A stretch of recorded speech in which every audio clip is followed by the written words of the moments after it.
Hello everyone. তো দিওয়ালিও চলে গেল। এই ভিডিওটা ছিল দিওয়ালির রাতে। পুরো আমাদের কমপ্লেক্সটা এত সুন্দরভাবে সেজেছিল। ওই যে দূরে দেখতে পাওয়া যাচ্ছে লণ্ঠনটা, ওই লণ্ঠনটা হচ্ছে আমাদের ফ্ল্যাট। হ্যাঁ, অনেকটাই উঁচুতে ফ্ল্যাটটা, এই 12 ফ্লোরে। তো এদিকে আমি না দিওয়ালির জন্য দিয়াও জ্বালিয়ে দিয়েছিলাম, আর একটু ছোট্ট মতো রঙ্গোলি দিয়েছিলাম। রঙ্গোলির ভিডিওটা আগে পোস্টে আপলোড করা আছে, যদি না দেখে থাকো তো গিয়ে দেখে আসতে পারো কীভাবে রঙ্গোলিটা দিয়েছিলাম। তো এই যে 14টা দিয়ায় মা লক্ষ্মী ছোট্ট মতো একটা পা।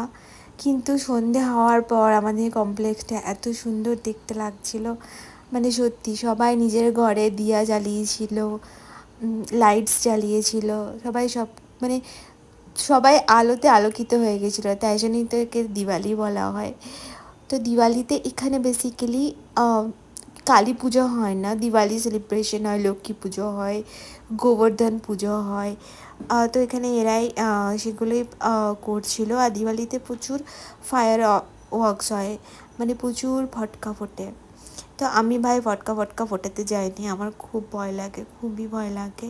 তো আমি একটা জাস্ট তারাবাতি ফুটিয়েছিলাম, আর আমার হাজব্যান্ড জাস্ট একটা ফুটিয়েছিল।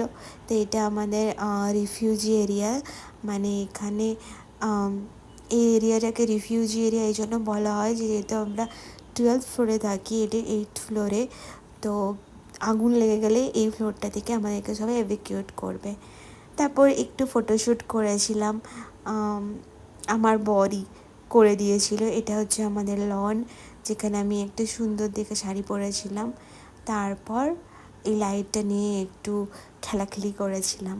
যাই হোক, এটা কিন্তু এআই ভিডিও নয়, এটা আমি নিজে সেজেছিলাম। কেমন লাগছে বলো।